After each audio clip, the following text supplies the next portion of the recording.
Entrevista importante aqui no 360.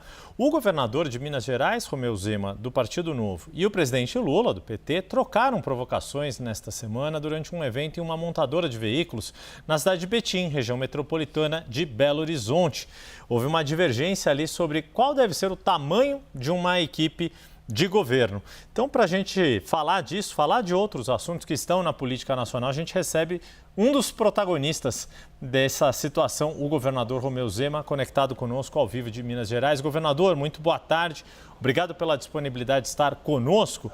Quero começar, então, sobre esse tema. Tem outros assuntos, bastante notícia no dia de hoje aqui no Noticiário Político, mas sobre essa situação vivida ali em Betim, no seu estado. O senhor posicionou esta questão do tamanho de equipes, é uma bandeira do seu governo, do seu partido, e ao passo que o PT, e em especial o presidente Lula, tem um apreço por criar ministérios para dar representatividade a áreas que ele considera menos valorizadas, como a questão de igualdade racial, nesse governo uma inovação dos povos indígenas, entre outros. Mas por meio disso, nesse contexto, também está a relação entre presidente e governadores, e assim como prefeitos, ou a relação institucional. Qual é o momento, na sua avaliação, que levou o senhor a fazer esta colocação de tamanho de equipes diante do presidente? A resposta que houve do presidente, isso mostra que, a despeito das relações institucionais, a eleição de 2026 já é uma pauta para todos os governantes? Muito boa tarde mais uma vez. Boa tarde, Yuri. Boa tarde, Débora, Pedro. Boa tarde a quem nos acompanha. É um prazer enorme estar com vocês. Ô Yuri, quem me acompanha aqui por Minas Gerais sabe que muitas das minhas falas incluem o enxugamento que nós fizemos aqui no estado. Eu sou o governador anti-gastança. O meu histórico de vida no setor privado me moldou a ter uma visão de economizar em tudo. E aqui na minha gestão, entre autarquias, administração direta, estatais, nós enxugamos mais de 50 mil cargos. E foi o mesmo com o secretariado. Eram 21 secretarias que nós tínhamos aqui no governo anterior e eu enxuguei para 14. Isso sempre fez parte do meu repertório. Agora parece que serviu de carapuça para alguém. Aí é que está o problema. Então, eu fiz um discurso que eu já havia feito dezenas de vezes em outros eventos, mostrando que eu acredito numa gestão enxuta. Agora, o Brasil está vivendo problema por causa de gastança, de irresponsabilidade fiscal. E quem está pagando a conta é o mais pobre. É aquele que é assalariado, é aquele que está sofrendo as consequências da inflação, está sofrendo também as consequências da alta de juros. E esse negócio, o Brasil está crescendo 3,4%, tem de ser visto com muita reserva. É um crescimento via anabolizante. As sequelas, as consequências vão começar a aparecer nesse ano de 2025. Então, o presidente está desintonizado, está no modo avião, não está com o pé no chão, não vive a realidade do brasileiro. Eu acabei de chegar de viagem agora, estava na estrada desde as 6h30 da manhã. Fiz aqui hoje 4 municípios. Eu faço questão de ir no chão de fábrica para ver como as coisas estão. Não fico trancado num gabinete, tomando cafezinho e sendo cercado de bajuladores. Então está faltando esse choque de realidade. Governador, muito boa tarde para o senhor. Obrigada por estar conosco.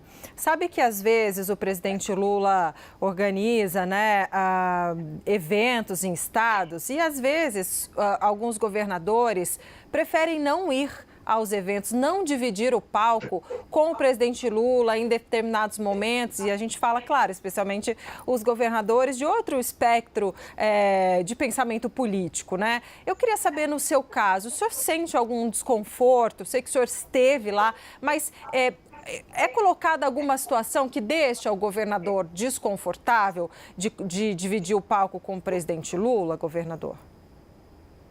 Ô, Débora, De maneira alguma. Inclusive, eu fui em 2 grandes empresas que no início do meu governo me procuraram. As 2 estão entre as maiores empresas aqui de Minas Gerais. As 2 empresas preocupadíssimas com a situação de Minas, isso lá em janeiro de 2019, para saber o que ia acontecer. Se o governo ia devolver os créditos que eles têm, se o governo ia recuperar as estradas que dão acesso às unidades deles, se o governo ia pagar as dívidas monstruosas que tinha também com uma delas. E eu falei, eu faço a gestão correta. Eu não sou político, eu sei fazer a gestão que soluciona problema e não que ganha milhões de votos e às vezes elege quem não tem nenhuma capacidade. Então, eu estava muito à vontade, tanto na Stellantis Fiat, como também na Gerdau. Conheço os diretores das empresas, todos têm meu telefone, porque eu sou um governador aqui mão na massa. Na hora que tem um problema aqui, eles me ligam e eu corro atrás para poder resolver com a minha equipe. Não tem esse negócio de ficar tendo 5 intermediários para chegar em mim. Então, eu estava muito à vontade. Acho que quem não estava foi quem veio aqui.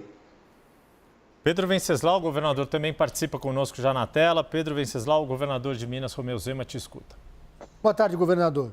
O Christopher Laguna, que é presidente do Novo de Minas Gerais, me contou que o partido fez um processo seletivo e contratou o marqueteiro Renato Pereira, que já atuou com Aécio Neves, com Sérgio Cabral, entre outros, para nacionalizar o nome do senhor, já visando a superação da cláusula de barreiras em 2026. Eu gostaria de saber qual que é o seu projeto. O senhor é candidato a vice-presidente, está colocando o seu nome para compor com algum outro candidato? Ou o senhor planeja disputar a presidência da República à revelia de Jair Bolsonaro? Ô Pedro, rapidamente aqui. Eu venho de uma família italiana que veio da Itália para morar ali na região de Ribeirão Preto para substituir mão de obra escrava. Uma família que veio com uma mão atrás e outra na frente. Desde criança eu trabalho. E fui candidato aqui em Minas em 2018 pela indignação com que o PT cometeu aqui, as barbaridades. Uma delas foi comigo, eu fiquei 3 anos com um negócio fechado, aguardando uma assinatura e um carimbo da Secretaria do Meio Ambiente. Eu fui o candidato da indignação. Ninguém achava que eu iria ganhar. Ganhei. Assumi. Ninguém achava que eu iria dar conta de corrigir Minas Gerais. Dei conta. O Estado não está perfeito, não, mas avançou assustadoramente nesses 6 anos. O que eu quero é contribuir. O que eu quero é mostrar que tem um jeito diferente de fazer política, diferente dessa mesmice que está no Brasil há décadas, que só pensa em voto, que só pensa em politicagem, que só pensa em distribuir cargos, distribuir privilégios, em criar mais mordomias. Eu estou aqui achando muito bom, mostrando que é possível sim fazer diferente. Estou mostrando aqui em Minas e quero também mostrar para o Brasil que outros estados e o Brasil podem também fazer diferente. Governador, e aí, então, mas Oi, aí desculpa, só para responder o seguinte, o Pedro perguntou especificamente, governador, se o senhor se lançaria candidato, mesmo que o projeto de Jair Bolsonaro seja outro. Só para, porque acho que faltou essa resposta também, todas as outras o senhor contemplou. Se for para contribuir com o Brasil, se for para fazer mudanças que melhorem a vida do brasileiro, que tire essa politicagem horrenda que a gente vê aí todo dia, eu vou continuar participando. Então tá. O governador, deixa eu aproveitar então, pegar um assunto de momento que diz respeito ao futuro político do ex-presidente Jair Bolsonaro. O procurador-geral da República, Paulo Gonet, contestou as alegações das defesas do núcleo mais próximo ali do próprio ex-presidente, e Alexandre de Moraes já liberou, já fez um despacho para que a primeira turma do Supremo analise a denúncia, se aceita ou arquiva a denúncia, podendo abrir ou não uma ação penal. Como que o senhor vê? Seria bom, inclusive para o campo de oposição ao atual governo, para o campo da direita do qual o senhor faz parte, que a situação jurídica de Jair Bolsonaro seja resolvida ainda este ano e não contamine o processo eleitoral do ano que vem? Para a própria direita vai ser bom ter isso resolvido para saber se Jair Bolsonaro é ou não viável como um candidato no ano que vem? Bom, o que me preocupa muito é a conotação política que o judiciário tomou aqui no Brasil. Judiciário, em país sério, em país que funciona bem, julga. Aqui no Brasil, o que nós estamos vendo é um grande viés político, um judiciário que julga ao sabor do momento político. Então, isso é muito preocupante.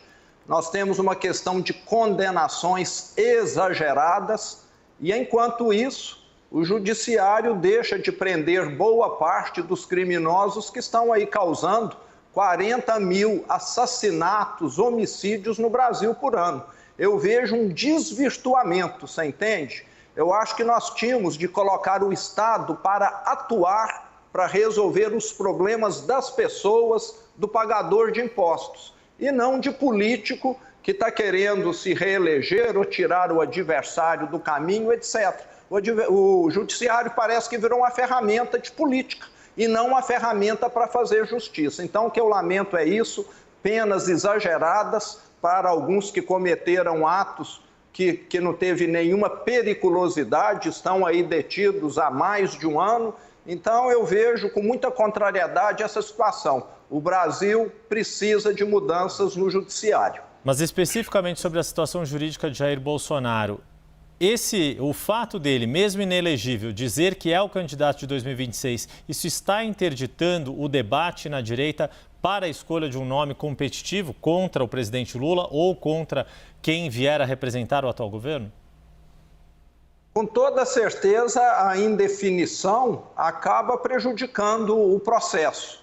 Mas, igual eu já disse aqui, eu quero contribuir com um Brasil melhor. Independente do resultado do que nós tivermos aí, o que eu quero é estar contribuindo. Governador, o senhor falou, terminou a sua fala anterior, né, falando que o judiciário precisa de mudanças. Gostaria de saber, então, na sua avaliação, quais mudanças o senhor defende? E a gente sabe que tem um projeto da direita, tem um projeto do PL de eleger, fazer uma bancada forte no Senado Federal, justamente para eleger um presidente do campo da direita, assumidamente, e, assim, alguém que tivesse a coragem de, se necessário, pautar pedidos de impeachment de ministro do Supremo. O que o senhor pensa sobre esse assunto? Bom, o que eu vejo é que a nossa estrutura judiciária é uma estrutura robusta, né? Eu tenho de deixar muito claro aqui que a grande parte dos magistrados são pessoas honradas, honestas, competentes, que acabam ficando mal vistas por causa de uma minoria. Todo dia que você abre o jornal, você vê escândalos, né, de alguns magistrados que enriqueceram com uma fortuna enorme, muito provavelmente negociando sentenças. A pena desse pessoal, aposentadoria compulsória. Isso é um incentivo à criminalidade, é um incentivo a outros delitos da mesma natureza. Nós precisamos tratar criminoso como criminoso no Brasil.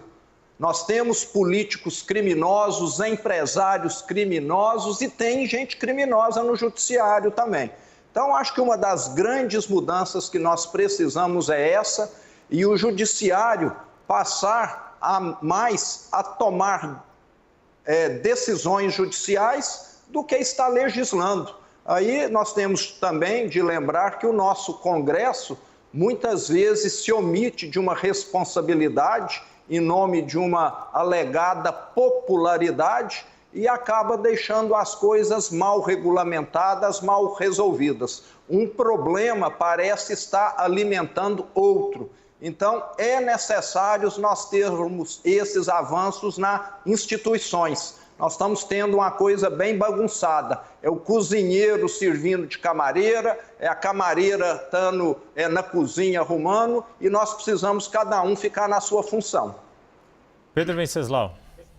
Governador, o senador Rodrigo Pacheco, ex-presidente do Senado, está sendo sondado para ocupar um cargo no ministério do presidente Lula e, eventualmente, ser candidato a governador em Minas, dando um palanque para o presidente. Como é que o senhor avalia essa possibilidade de Rodrigo Pacheco ser ministro de Lula e o candidato dele a governador de Minas Gerais? O senador Pacheco tem feito um bom trabalho como senador. E eu reconheço aqui a iniciativa do Propag, que vai resolver, vai ajudar muito na solução dos estados endividados, entre eles Minas Gerais. E o futuro político dele pertence a ele.